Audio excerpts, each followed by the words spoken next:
وہ جوان جو ہی پروان چڑھا ان فوان شباب آیا تو اس کی پیشانی سجدے کے تقدس سے مالا مال ہو گئی، اس کی آنکھوں میں حیا اور شرم کے پہرے آ گئے، اس کے خیالوں میں پاکیزگی آ گئی، اس کی زندگی کے شب و روز نیکی کے ماحول میں بسر ہونے لگے، اس کی راتیں ذکر الہی میں، تلاوت کلام مجید میں اور دن یاد الہی میں روزے سے گزرنے لگے۔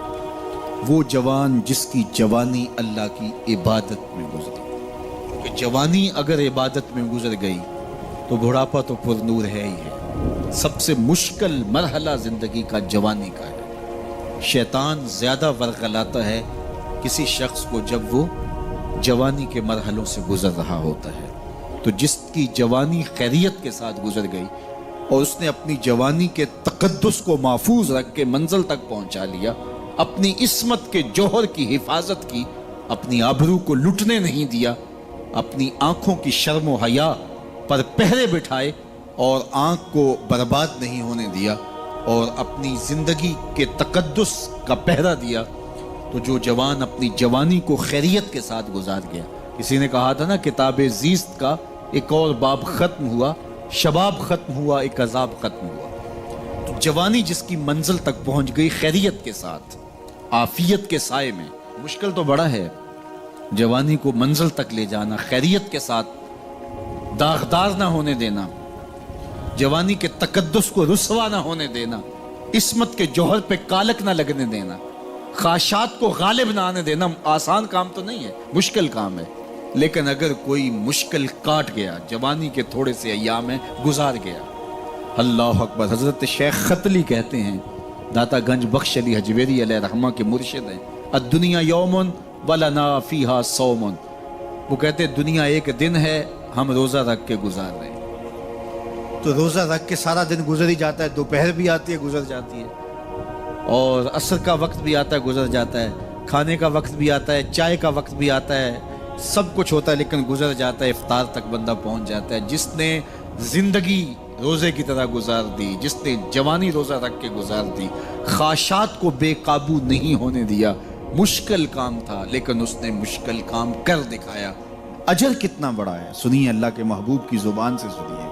حضور نے ارشاد فرمایا جو سید ابو ہریرہ کے ذریعے سے ہمارے تک پہنچا، فرمایا قیامت کے دن جب سورج کا رخ سیدھا ہوگا، زمین تانبے کی ہوگی، لوگ پسینے میں شرابور ہوں گے، کوئی ٹخنوں تک پسینے میں، کوئی گھٹنوں تک، کوئی کمر تک، کسی کو پسینے کی لگام دی جائے گی، اور وہ پسینہ ایسے نہیں ہوگا جس طرح یہ پسینہ ہے، اتنا گرم ہوگا۔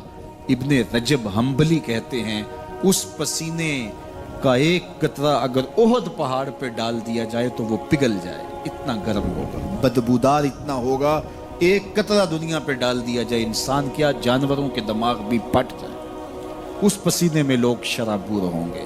لیکن جس نے اپنی جوانی کو عافیت سے گزارا ہوگا، کل قیامت کے دن جب کوئی سایہ نہیں ہوگا، اللہ اس جوان پر اپنے عرش کا ٹھنڈا سایہ عطا فرمائے۔ وہ شخص جس کو کسی عورت نے دعوت گناہ دی اور وہ صاحب منصب تھی، صاحب جمال تھی، اور اس نے یہ کہہ کے یہ خواہش، یہ آرزو مسترد کر دی، انی خاف اللہ۔ اسی طرح کوئی عورت ہے تو اس نے اپنے تقدس کی حفاظت کی، اپنی آبرو پہ پہرا دیا اور کسی پیشکش کو ٹھکرا دیا، تو فرمایا قیامت کے دن جب کوئی سایہ نہیں ہوگا، اللہ اسے بھی اپنے عرش کا ٹھنڈا سایہ دے گا۔ کیسا سخت دن ہوگا، اور وہ کس اعزاز میں ہوگا، کس تکریم میں ہوگا۔ یہ تو 4 دن 10-20 سال ہیں، اور وہ 50,000 سال کا ایک دن۔ پھر اس کو اللہ کا شکر ادا کرنا ہوگا کہ اللہ تو نے کتنا کرم کیا میرے اوپر کہ میری جوانی خیریت اور عافیت سے گزری، اور آج اس کا تو کتنا بہتر صلہ مجھ کو دے دیا۔ آج اللہ نے مجھے اور آپ کو فرصت دی ہے، یہ اٹھتے ہوئے جنازے، یہ پھیلی ہوئی قبریں، یہ ہم سے بچھڑتے ہوئے لوگ، یہ ہمارے لیے ایک پیغام ہے، ایک میسج ہے ہمارے نام، یہ ہمارے لیے عبرت ہے۔ آج وہ جا رہے ہیں تو ہمیں بتا کے جا رہے ہیں کہ صاحب ہم جا رہے ہیں، ہمارے پیچھے تم بھی آ رہے ہیں۔ اور یہ بات ذہن میں رکھیے، دنیا پر آنے کی ایک ترتیب ہے، دنیا پر جانے کی وہ لازمی ترتیب نہیں ہے۔ پہلے دادا آتا ہے، پھر باپ آتا ہے، پھر بیٹا آتا ہے، پھر اس کے بعد بچے آتے ہیں۔ ایسے کبھی نہیں ہوا کہ باپ سے پہلے اولاد آ گئی ہو، دنیا پر آنے کی یہ ترتیب ہے اور یہ طے شدہ منظم ترتیب ہے، لیکن دنیا سے جانے کی یہ ترتیب نہیں ہے کہ پہلے باپ جائے پھر ہی اولاد جائے گی۔ بسا اوقات بوڑھے باپ کو جوان بیٹے کی میت کو کندھا دینا پڑ جاتا ہے۔ تو یہ دنیا سے کب کوئی جا سکتا ہے مجھے اور آپ کو نہیں پتہ، یہ امر مخفی رکھا گیا ہے اس لیے تاکہ ہم ہر لحظہ موت کے لیے تیار رہیں۔ موت کے لیے تیاری یہی ہے کہ ہم توبہ کی دہلیز پہ کھڑے رہیں، اپنے مالک کی حضور رجوع کرتے رہیں، اچھے اعمال کا ذخیرہ کریں، اور کسی کے حق ہمارے ذمے پر نہ ہو کہ ہم قیامت کے دن جو ہے وہ پچھتائیں۔ کسی نے اگر کسی کا حق غصب کیا صرف 3 پیسوں کے عوض کے اندر، قیامت کے اندر یہ کرنسی تو ہمارے ساتھ ہوگی نہیں، یہ تو ہم یہیں چھوڑ دیں گے، یہ مال، یہ دولت، یہ بینک بیلنس یہیں چھوڑ کے چلے جائیں گے، یہ تو کفن بھی میلا نہیں ہونے دیں گے کہ بانٹ لیں گے۔ جاندی واری ڈرونا بنے ہوتے ہاتھ نہ لاندے ڈر دے، جنہ لئی تو پاپ کمائے اج کتھے نہیں تیرے کر دے۔ وہ تو کفن بھی میلا نہیں ہوگے دیں گے، بانٹ لیں گے۔ تو آخرت میں سکہ رائج الوقت عمل ہوگا، تو پھر عمل لیے جائیں گے۔ تو جس نے کسی کا 1 ٹگا مارا ہوگا، 3 پیسے مارے ہوں گے، اس کے بدلے میں 700 نمازیں جو با جماعت پڑھی گئی ہیں وہ لے لی جائیں گے، اور جو لوگوں کے پلاٹ ہڑپ کر گئے ہیں، رشوتیں، زیادتیاں، جور و ظلم اور لوگوں کے ساتھ زیادتیاں اور لوگوں کا مال ہتھیانا، خون نچوڑنا، اذیتیں دینا، تو کس طرح وہ قیامت کے دن عہدہ برا ہو سکیں گے؟ تو آج اللہ کی رحمت کے در کشادہ ہیں اور اس کی رحمتیں آواز دے رہی ہیں، آجو پلٹ کے میری رحمت کے دروازے کھلے ہیں۔ اللہ اکبر۔ یا ایھا الانسان ما غرک بربک الکریم، اے انسان پلٹ کے آ جاتے، رب بڑا ہی کریم ہے۔ مجھے بتاؤ، یوں بھی کوئی آواز دیتا ہے، یوں بھی کوئی پکارتا ہے؟ بھاگے ہوئے مجرم کا تعاقب کیا جاتا ہے، کبھی یوں بھی پیار سے اس کو بلایا جاتا ہے، لیکن 70 ماؤں سے زیادہ پیار کرنے والا رب پکار کے کہہ رہا، او بھاگنے والے آجا پلٹ کے، تیرے رب کا دروازہ کھلا ہوا ہے۔ وہ یہ نہیں دیکھے گا تو نے جرم کتنے کیے، وہ یہ دیکھے گا تو پلٹ کے آئے گا، آ گیا ہے۔ اور وہ تیرے گناہ نہیں دیکھے گا، تیرے آنے کو دیکھ کے تیرے گناہوں کو بدل کے نیکیوں میں تبدیل کر دے گا۔ جتنا بڑا گناہ گار ہے اتنا بڑا نیکوکار بن جائے۔ آ تو صحیح، آنا تو نے ہے ہی، پھر جو کفن میں منہ چھپا کے آتا پھرے گا، پھر جو تجھے لوگ اٹھا کے لائیں گے۔ اچھا نہیں ہے کہ اپنے قدموں سے خود ہی چل کے آ جا، آج کھلے منہ آ جا، اس کی رحمتیں تیرے استقبال کرنے کے لیے منتظر ہیں۔ آج وہ آواز دے کے کہہ رہا ہے، آجا میری رحمتیں تیری منتظر ہے۔ ما غرک بربک الکریم، تجھے کریم رب سے کس نے مغرور کر دیا؟ تکبر میں، رعونت میں مبتلا ہو گیا، تو اپنے مالک کی دہلیز کو چھوڑ گیا۔ آجا پلٹ کے، وہ کریم تجھے بلا رہا ہے، اور دیکھ اس کا رشتہ کتنا گوڑا ہے۔ اللہ ذی خالقہ کا، اس نے تجھے پیدا کیا ہے، وہ تیرا خالق لگتا ہے۔ اللہ اکبر۔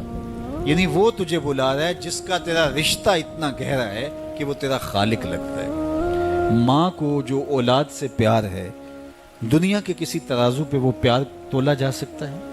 ماں کی محبت کا کہیں وزن ہو سکتا ہے؟ آج کل یہ آپ کے بھی تھوڑا سا آگے گزریں تو اتنے بڑے ترازو گاڑ دیے گئے ہیں جہاں پورا کنٹینر تول لیا جاتا ہے۔ تو میں دوستوں کو کہتا ہوں کہ آج اتنے بڑے بڑے ترازو ایجاد ہو گئے ہیں کہ جہاں کنٹینر توڑ لیے جاتے ہیں، پہاڑ توڑ لیے جاتے ہیں آج جدید دنیا کے اندر، لیکن کوئی ترازو ایسا آج تک ایجاد نہیں ہوا جس پر ماں کے پیار کو بھی تولا جا سکے۔ اس کے سینے میں جو تڑپتی ہوئی ممتا رکھی گئی ہے، محبت کا جو جہاں آباد کر دیا گیا ہے، الفتوں کی ایک کائنات ماں کے سینے میں رکھ دی گئی ہے، اس کا نعم البدل کیا بدل بھی موجود نہیں ہے۔ ماں جب بولتی ہے تو اس کے لہجے میں جبریل بولتا ہے، ماں جب مسکراتی ہے تو لگتا ہے جنت کی ساری کلیاں کھل اٹھی ہیں۔ وہ سینے میں درد، وہ درک، وہ محبت، وہ کائنات، وہ انوکھا پیار جو اولاد کے لیے رکھتی ہے، یہ اتنا پیار ماں کے سینے میں پیدا کیسے ہوا؟ تو آپ کے پاس ایک ہی جواب ہوگا، اس لیے کہ ماں نے اولاد کو جنم دیا ہے۔ تو میں یہاں آپ کی توجہ چاہوں گا، جس ماں نے اولاد کو جنم دیا ہے وہ اتنا پیار کرتی ہے، تو جس رب نے خلق کیا ہے وہ کتنا پیار کرتا ہوگا۔ میں آپ کی توجہ چاہوں گا، مجھے اور کوئی نہیں چاہیے، صرف توجہ چاہیے گا۔ صرف نظارے کے لیے جنبش مژگاں بھی بھار ہے، نرگس کی آنکھ سے تجھے دیکھا کرے کوئی۔ تو میری آرزو یہ ہے کہ آپ کی تمام تر توجہ میری جانب مبذول ہوں تھوڑے وقت میں۔ جس شدت کی گرمی میں آپ بیٹھے ہیں مجھے اس کا احساس ہے، تو میں چاہوں گا کہ چند باتیں آپ تک پہنچ جائے. تو جو ماں اتنا پیار کرتی ہے وہ اس لیے کہ ماں نے جنم دیا ہے. تو جس نے جنم دیا ہے وہ اتنا پیار کرتی ہے, تو جس رب نے خلق کیا ہے وہ کتنا پیار. تو ماں کی دہلیز چھوڑ کے بیٹا بھاگ جائے تو ماں آواز دیتی نا, پتر کہاں بھاگ رہا ہے, آجا پلٹ کے, اتنی ٹھنڈی چھاؤں کہیں نہیں ملے گی, اتنا پیار تجھے کہیں سے نہیں مل سکتا, آجا پلٹ کے. مائیں تو مائیں ہوتی ہیں اور اولاد کے لیے ان کے سینے میں جو تڑپتی ہوئی ممتا ہوتی ہے اور پیار کا جو ایک آباد جہاں ہوتا ہے وہ ایک الگ ہی کائنات ہے, وہ ایک الگ ہی جہاں ہے. وہ کہتے ہیں نا کہ کسی نے کہا کہ میں تو تیرے سے تب راضی ہوں گی کہ تو اپنی ماں کا کلیجہ نکال کے لائے گا. تو وہ بدمست عاشق اپنی ماں کی آرزو, اپنی محبوبہ کی آرزو کو پورا کرنے کے لیے اس عمل سے بھی گزر گیا اور ماں کا کلیجہ چیرا اور تشتری میں رکھ کے اپنی محبوبہ کے لیے اس کا کلیجہ لا رہا تھا. تو راستے میں ٹھوکر لگی تو ماں کے کلیجے سے آواز آئی کہ پتر سٹ تو نہیں لگی. یہ ماں کے پیار کا روپ ہے, یہ ماں کی محبت کے بکھرے ہوئے رنگ ہیں, یہ چھلکتا ہوا اجالا اور نور اور روشنی ہے. ماں اتنا پیار کرتی ہے, اللہ اکبر. تو ماں کو اتنا پیار اس لیے ہے کہ اس نے جنم دیا اور رب نے تو خلق کیا دستے قدرت سے. تو ماں کی دہلیز چھوڑ کے بچہ بھاگ جائے تو ماں کہتی ہے پتر آجا واپس پلٹ کے. اور جب بیٹا پلٹ کے آتا ہے تو ماں سب بھول جاتی ہے کہ اس نے کیا کیا تھا. تو جو 70 ماؤں سے زیادہ پیار کرتا ہے اس کی بھی آوازیں آ رہی ہیں, لا تقنطوا من رحمت اللہ, آجا پلٹ کے میری رحمت سے نا امید نہ ہونا. میں یہ نہیں دیکھوں گا تو مجرم کتنا بڑا ہے, میں یہ دیکھوں گا تو میری دہلیز سے پلٹ کے آ گیا ہے. تو اس کی رحمتیں بندے کو پکار رہی. تو یہ اٹھتے ہوئے جنازے, یہ پھیلی ہوئی قبریں اور یہ ہم سے بچھڑتے ہوئے ہمارے احباب, دوست, بھائی, عزیز, یہ ہمیں بتاتے ہیں کہ میاں اس زندگی سے زندگی کا متعین سفر کاٹ کر کے تم بالآخر اللہ کے حضور پلٹ کے آنے والے ہو. اخروی زندگی کے لیے اچھے اعمال کا ذخیرہ جمع کرو اور اپنی آخرت کی تیاری کرو. چونکہ موت جب آ جاتی ہے تو ایک لمحے کا بھی تقدم و تاخر نہیں ہوتا. موت ایک اٹل طے شدہ امر واقعی اور حقیقت واقعہ ہے. بہر صورت اس نے آ کے رہنا ہے, بلکہ اللہ تعالیٰ جل شانہ نے اس کو اچانک رکھ کر کے ہمیں ہر وقت مستعد اور فعال رہنے کی ترغیب دی کہ تاکہ ہم ہر لحظہ ہر ساتھ اپنے آپ کو آمادہ رکھیں. کسی وقت بھی بلاوا آ سکتا ہے اور ہم موت کی اس گاڑی میں سوار ہو سکتے ہیں. اللہ اکبر. تو آئیے میں اور آپ اللہ کی بارگاہ میں دعا بھی کرتے ہیں اور اپنی زندگی کو بہتر بنانے کی منصوبہ بندی بھی کرتے ہیں. جب لوگ ہم سے جدا ہوتے ہیں تو ہمیں عبرت ہوتی ہے کہ ہم بھی جا رہے ہیں. حضرت یعقوب علیہ السلام نے حضرت اسرائیل سے عہد لے رکھا تھا کہ میری روح قبض کرنے کے لیے اچانک نہیں آنا, پہلے کوئی قاصد بھیج دینا تاکہ میں موت کی تیاری کر لوں. انبیاء تو تیاری ہوتے ہیں, کچھ چیزیں تعلیم امت کے لیے ہوتی. تو کہا کہ جی میرا وعدہ رہا. تو ایک عرصے کے بعد حضرت اسرائیل حاضر خدمت ہوئے اور کہا کہ حضور میں قبض روح کے لیے آیا ہوں. فرمایا تم نے تو وعدہ کیا تھا اچانک نہیں آؤں گا, تم اچانک آ گئے, کوئی قاصد نہیں بھیجا. تو کہا حضرت میں نے تو قاصد بھیجے تھے. فرمایا میرے پاس تو ایک بھی نہیں آیا.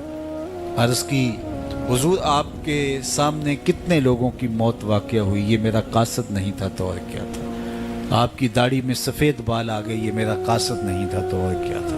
جب کمر میں خم آنے لگے, جب اعضاء مدمحل ہونے لگے, جب چلتے ہوئے ٹھوکنے لگے, جب زبان میں لکنت آنے لگے, جب یادداشت کھونے لگے, جب بالوں میں چاندی اترنے لگے, جب انسان کے اعضاء جواب دینے لگے, تو سمجھو یہ پیغام موت آ گیا ہے. اللہ اکبر. حضرت عمر رضی اللہ تعالیٰ عنہ دربار میں بیٹھے تھے تو ایک صاحب آیا اور اس نے کہا کہ یا عمر لا تنسا موتک, عمر اپنی موت کو نہیں بھولنا. اور یوں کانپنے لگے حضرت عمر جیسے بیت کی شاخ کانپتی ہے. اور اسے کہا کہ روز آ کے مجھے تذکیر کر جایا کر. وہ روز آتا ہے, بھرے دربار میں کھڑا ہو کے کہتا ہے عمر اپنی موت کو نہیں بھولنا. ایک دن آیا, آپ نے اس کو کہا میاں آج کے بعد نہیں آنا. کوئی اور شخص آنے لگا, فرمایا نہیں. تذکیر موت کی ضرورت نہیں رہی, فرمایا نہیں. مجھ سے کوئی گستاخی ہوگی, فرمایا نہیں. تو پھر مجھے چھٹی کیوں دی جا رہی ہے. تو حضرت عمر روئے اور یوں داڑھی پہ ہاتھ رکھا اور ایک بال الگ کر کے کہا یہ دیکھ میری داڑھی میں سفید بال آ گیا, اب یہ مجھے چین سے نہیں بیٹھنے دے گا.